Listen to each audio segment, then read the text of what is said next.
And you know what's neat is he called it an electronic front desk, which is exactly what it can work as. It's very, very neat. And of course, you can link easily back and forth between the Sheriff's Office website and the Emerald Coast Crime Stoppers website as well. And probably what you noticed on that screenshot is that some of the wanted folks you'll view on the TV show are also now available on the front page of the Sheriff's Office website. So you can always keep track of them on there as well. Through YouTube and everything else. Now, Crime Stoppers not only features crimes, but we also try to locate wanted folks from every jurisdiction within the county. And we're going to go ahead and go to our first list now. We want to remind our viewers these folks are wanted as of today's taping date, which is June 17th, 2001. First up is Brad Rodney Doughtie. He's a 27-year-old white male wanted for violation of probation on the original charges of conspiracy to sell narcotics, possession of a controlled substance, and possession of drug paraphernalia. Last known address was in Niceville. Emory Parrish Jr. was last known to live on Stafford Drive in Fort Walton Beach, and Parrish is wanted for violating probation on charges of felony battery, resisting arrest without violence, and criminal mischief. We're looking for 44-year-old Michael Alvin Norton, who's wanted for violation of probation on the original charges of improper exhibition of a weapon and driving with a suspended or revoked license. Last known address was on 2nd Street in Destin. Corey Gilchrist was last known to live in Niceville. He's wanted for violating probation on charges of carrying a concealed weapon and construction possession of a weapon. Okay, and I'm not sure that I'm even going to pronounce this right, but take a look at that name, Demetrius Prigotsko. I have no idea, but take a look at that now. 2020. Anyway, we're looking for him. He's a 22-year-old white male wanted for failure to appear on the original charges of trespassing, resisting arrest, and disorderly intoxication. I just say Dimitri Prigotko and yeah. Prigotko. Call us and tell us how you pronounce that, please. Anyway, there's his picture. That's the important thing. Also looking for Russell James Alongi. He's 22 years old. He's wanted for burglary and criminal mischief. Next up is Daniel Wesley Arthur. He's 29 years old. He's wanted for neglect of an elderly person or disabled adult without causing great bodily harm, possession of a controlled substance by misrepresentation, fraud, and forgery. Last known address was on McFarland Avenue in Fort Walton Beach. And last we knew Seth Berger was living in Mary Esther. He's wanted for failure to appear on charges of child neglect without great harm. Next up is Ronald Kent Montgomery Jr., and he's a 46-year-old white male. He's wanted by the Valparaiso Police Department for scheme to defraud, and his last known address was over in Miramar Beach. That's an unusual mugshot. That is. We actually pulled that from one of his social media sites. There you go. Quentrel Rawshawn Williams is wanted for violating probation on charges of burglary, grand theft, fraudulent use of a credit card, larceny, and criminal mischief. Williams, last known to live in Crestview. And some good news, a homicide suspect from Fort Walton Beach has been located since our last show, and that was Charles Colvin. Good deal. Next up is Lynn Ali. She's wanted from by the Niceville Police Department on a felony battery on a person 65 years of age or older, resisting arrest or resisting an officer with violence, possession of crack cocaine, and possession of narcotics equipment. And we're still looking for Tawan Marcus Frost. He's wanted for violation of probation on the original charges of possession of a controlled substance, possession of cocaine, and possession of marijuana. Last known address was in Fort Walton Beach. And another Niceville Police Department case, William Shane Allen, wanted by that agency for burglary, criminal mischief, and theft. And some more good news, Land Ford Jones has been located since our last show. Still looking, though, for Nicole Riola, wanted for violating probation on charges of fleeing and eluding law enforcement and driving with a suspended or revoked license. Now, Riola was last known to live in the Valparaiso area. And call 863-TIPS if you know where Robert James Moore is. He's 50 years old, wanted for violation of probation on the original charge of possession of marijuana, and his last known address was in Fort Walton Beach. Christopher Abel, however, was last known to live up in Holt on Canoe Lake Road. He's wanted for failure to appear on charges of habitually driving with a suspended or revoked license and a bond violation. 22-year-old Joseph Matthew Gainey, he's wanted for violation of probation on the original charge of possession of cocaine. He's also wanted on a Walton County warrant for violation of probation on the original charge of grand theft, last known to live in Fort Walton Beach. And you can earn a cash reward if you can take us to Ty William Smith, who's 43 years old. Don't have a photo available, but he's 5'9", 275-pound white male, wanted for criminal use of personal identification information. Keith Douglas Carter, who's wanted for violation of probation on the original charge of possession of cocaine, last known address in Destin. And this next guy, Mark Stephen Burns, has been on the show for quite a while. Been trying to track him down, 58 years old, brown hair, brown eyes, wanted for unlawful sexual activity with minors. And no photo for this guy, 38-year-old Stephen Eugene Hardy, but he's wanted for unlicensed contracting and theft. Ron and Demetrius Wells, 40 years old, last known to live in Fort Walton Beach. Wells is wanted for grand theft and 2 counts of trafficking in stolen property. And last but not least on this list is Joshua James Griggy, 31-year-old white male. He's wanted for violation of probation on the original charges of burglary, grand theft, and criminal mischief. Last known address was up in Freeport.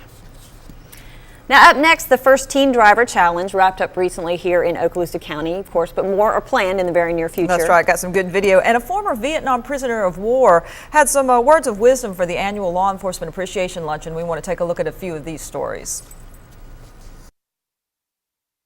Law enforcement agencies across the area held a variety of events to highlight National Police Week in May, including this ceremony at the Fort Walton Beach Police Department. These gatherings brought together civilian and military police officers to honor those who gave their lives in the line of duty. Eglin Air Force Base sponsored a large number of well-attended events that focused on paying tribute to fallen officers as well as the camaraderie of law enforcement. The Okaloosa County Chaplains sponsored an appreciation luncheon at the Niceville Community Center, one which featured special guest Florida Attorney General Pam Bondi, as well as former Vietnam prisoner of war, retired Air Force Colonel Ed Hubbard. Colonel Hubbard says the commanding officer in his prison camp put in place an exercise regimen, even though the captives were getting only 300 calories a day. They made it into a competition to keep up their spirits, and Colonel Hubbard praised recent local law enforcement physical fitness initiatives. I know what the reaction was here. Everybody thought the same thing we did. Said, you got to be joking. I'm not going to do that. Well, Mr. Ashley says you're going to do it, and so I suggest you give it a shot. If you're putting your life on the line every day, I highly recommend you get in shape to be able to fight your way out of whatever situation you find yourself in, and that's what this guy had decided for us. Colonel Hubbard says the primary way to honor fallen law enforcement officers is to strive to make a positive impact on the life of another person each and every day. The FBI is using the Okaloosa County Sheriff's Office in a national training video. The Okaloosa County Sheriff's Office is one of only 2 agencies chosen to be highlighted.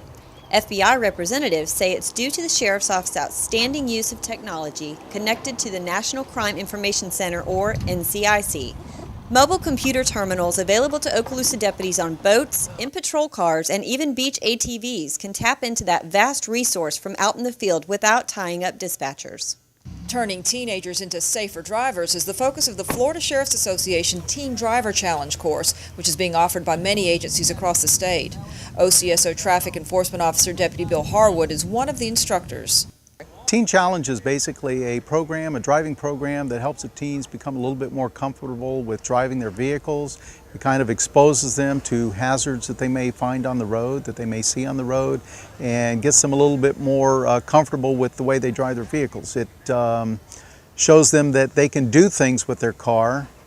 They can recover from skids, they can recover from going off the road, they can make turns, they can back, they can do a lot of different things that a lot of times it takes most adults, it's taken us most of our adult life to learn how to do things. Well, it's a program where we teach them what we learned through the years and hopefully get them, make them better drivers.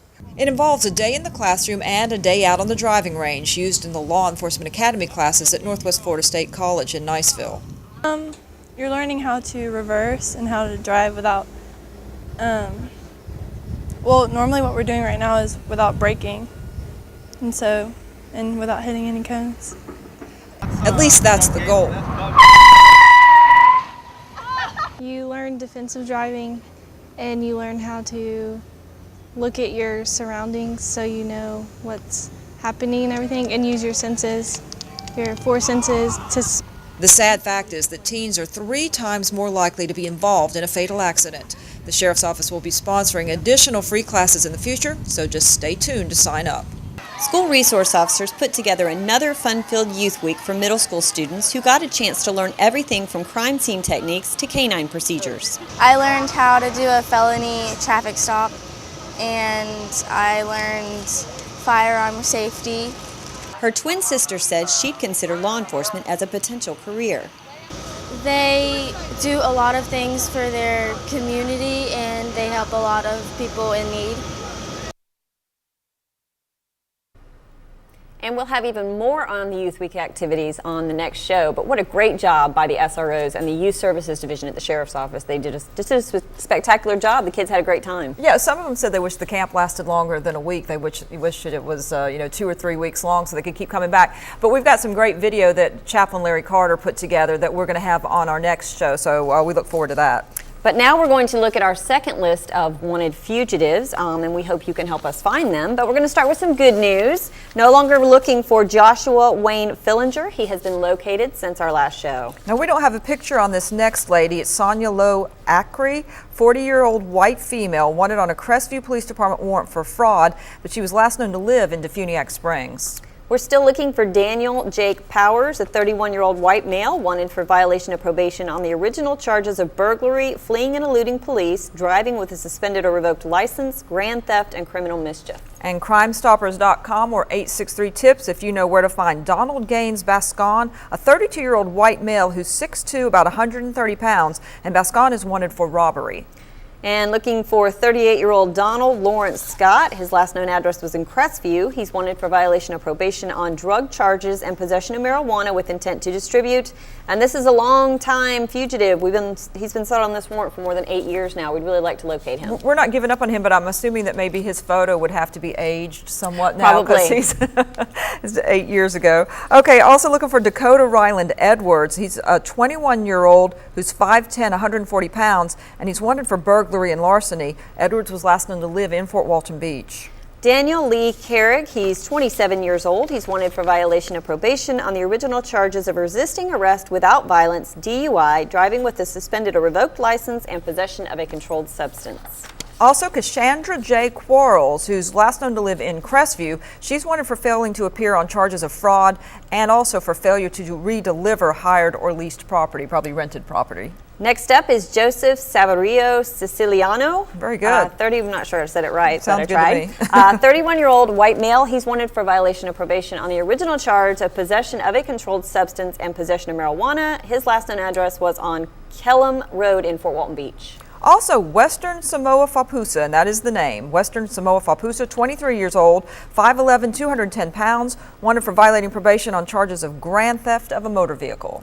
Jorge Joaquin Gomez, we don't have a photo, but he is 48 years old. He's a white male. He's wanted on a Niceville Police Department warrant for grand theft and fraud. And another one of those that we always like to see, located since last show, James Anthony Roan. But we're still looking for Wendy Siobhan Meredith, a 30-year-old white female wanted for failure to appear on the original charges of theft and worthless checks. Last known address was up in Crestview.